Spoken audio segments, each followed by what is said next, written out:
Taman challenge el Consel Cesar Jimenez Jr. con Consel Percival Ramos para hacer oficial el reclamo del asunto overprice el Mobile Medical Clinic que ta propone compra el CDRRMO. Yaman challenge también si Jabo con Ramos y grupo de este para oficialmente presenta maga evidencia que ta dale mira kay overprice de 20 millones de peso el mencionado equipo.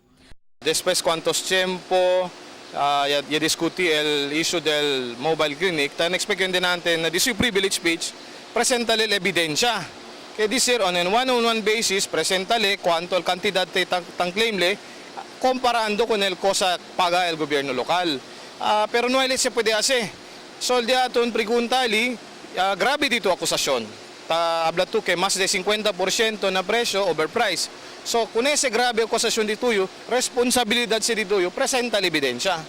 Y habla si Jimenez que hay mucha cosa man cuento si Ramos sobre con el asunto, pero hasta ahora hindi este hace oficial reclamo contra con el maga-envuelto na propuesto comprada del equipo y hasta ahora no hay estos puede presentar maga-evidencia. Grabe dito yung akusasyon. And no pwede lang tuman rely, kosa chene na website, kosa tabla to komunikasyon. Pero habla to dahil dokumento, presenta kosa sa komunikasyon, hindi man taase. Ese klase de equipment ansina, hindi sa akal mga ordinaryo equipment. Por eso, sina dito alegasyon, debe kat presenta la ebidensya. Kasi habla lang to yung kwento, pero hindi to tadali miral dokumento, tabla to el presyo, pero no hay supporting documents, then palta kayo.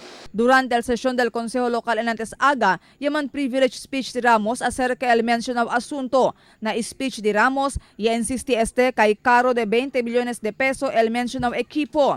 Durante la entrevista con Ramos, ya habla este kay hindi ele convencido con el mga dokumento, ya presenta el OICCT Administrator Dr. Elmir Apolinario durante el press conference na sitiol ayer que ta habla kay hindi overprice el Mobile Medical Clinic que ta propone compra el gobierno lokal. Tiene valor de más de 38 millones de peso el 35-footer Mobile Medical Clinic que ta propone compra el CDRRMO. Pero asegun kun Ramos, tiene lang este valor de 16 millones de peso.